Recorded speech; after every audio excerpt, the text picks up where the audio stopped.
Assalamualaikum warahmatullahi wabarakatuh. Perkenalkan, nama saya Najatul Hija. Saya dari kelas A3 dengan NIM 240600125. Di sini saya akan mempresentasikan atau mereview materi tentang penegakan hukum yang berkeadilan di Indonesia. Untuk materi selanjutnya akan saya sampaikan di video berikutnya. Selamat menyimak. Nah, di sini saya akan mempresentasikan materi tentang penegakan hukum yang berkeadilan di Indonesia. Nah, selanjutnya yaitu ada konsep dan urgensi penegakan hukum yang berkeadilan. Lalu juga yang kedua ada mengapa diperlukan penegakan hukum yang berkeadilan. Yang ketiga juga ada sumber historis, sosiologis, polisi tentang penegakan hukum yang berkeadilan di Indonesia. Nah, yang keempat ada argumen tentang dinamika dan tantangan penegakan hukum yang berkeadilan di Indonesia. Yang kelima ada esensi dan urgensi penegakan hukum yang berkeadilan di Indonesia. Nah, selanjutnya ada urgensi penegakan hukum yang berkeadilan. Apa itu urgensi penegakan hukum yang berkeadilan?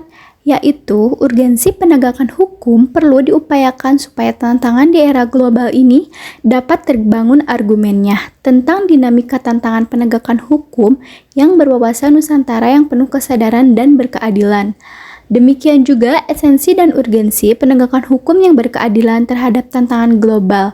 Urgensi penegakan hukum yang berkeadilan di Indonesia sangat tinggi untuk mencegah disintegrasi sosial dan meningkatkan kepercayaan masyarakat terhadap sistem hukum.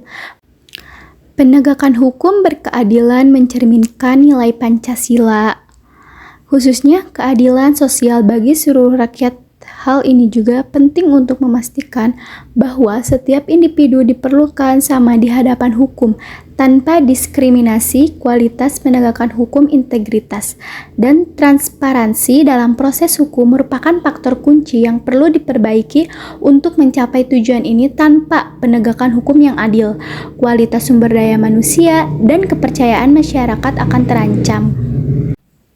Nah, selanjutnya ada konsep penegakan hukum yang berkeadilan.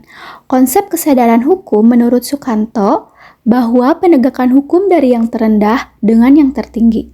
Pengetahuan hukum adalah pengetahuan seseorang mengenai beberapa perilaku tertentu yang diatur oleh hukum.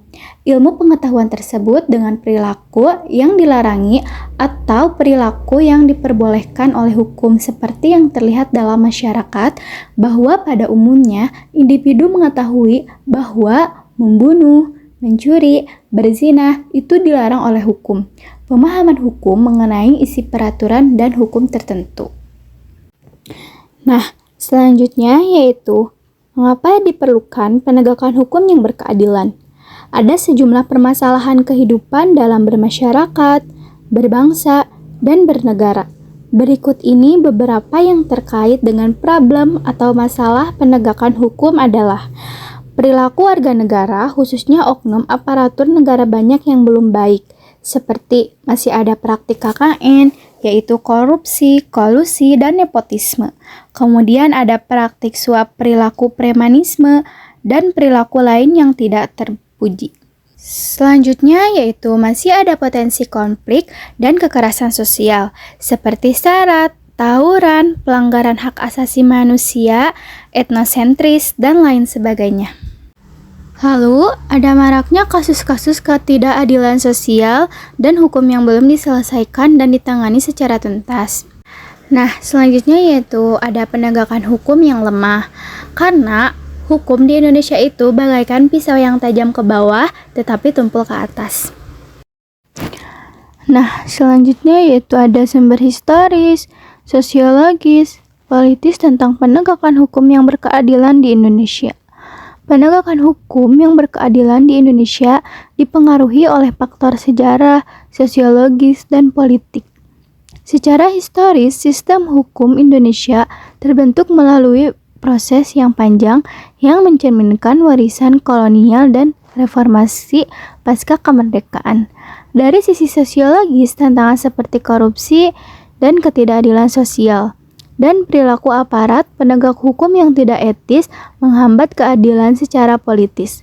Adanya pengaruh kekuasaan dan kurangnya transparansi dalam lembaga penegak hukum juga berkontribusi pada lemahnya penegak hukum. Upaya perbaikan diperlukan untuk mencapai sistem hukum yang lebih adil dan efektif. Nah, selanjutnya yaitu ada pembagian hukum besar. Pembagian hukum besar dibagi menjadi dua bagian, yaitu yang pertama ada hukum privat dan yang kedua ada hukum publik. Apa sih hukum privat itu?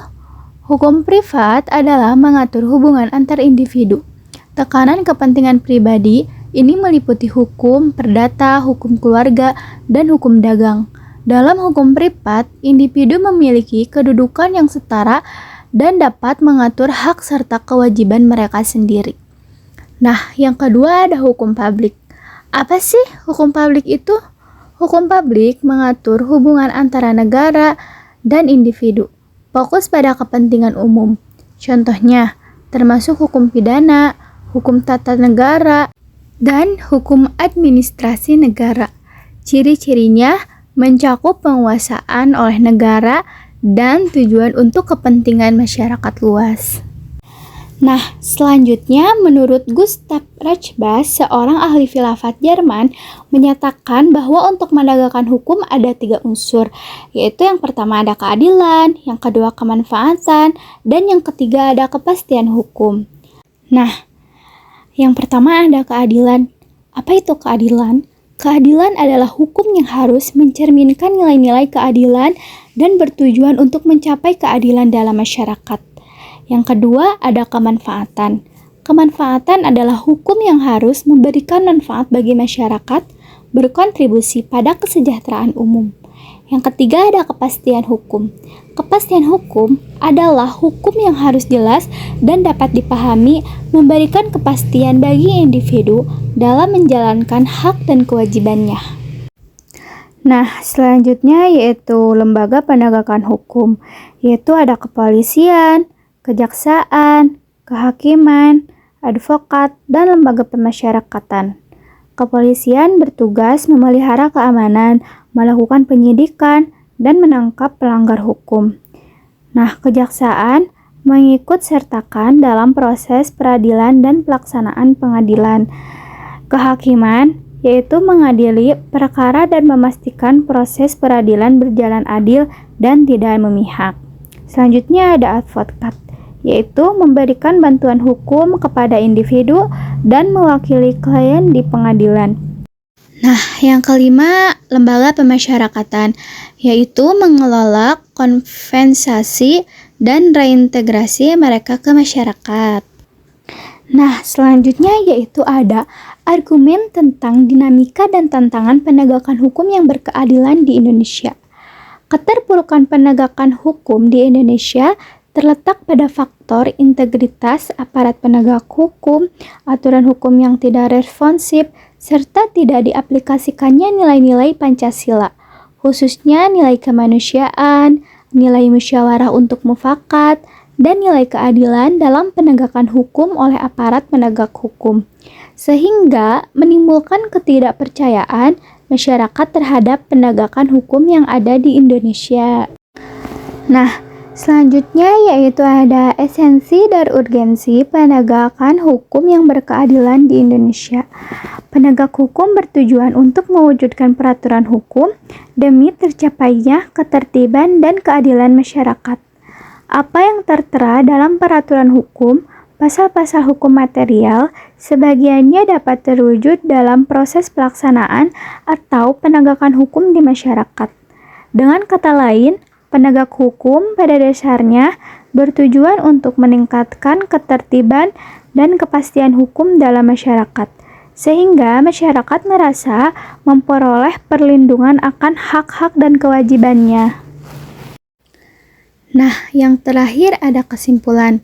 Kesimpulan dari materi yang telah saya paparkan, yaitu penegakan hukum yang berkeadilan di Indonesia masih menghadapi berbagai tantangan, seperti rendahnya kesadaran hukum, intervensi masyarakat politik, dan korupsi di lembaga penegak hukum.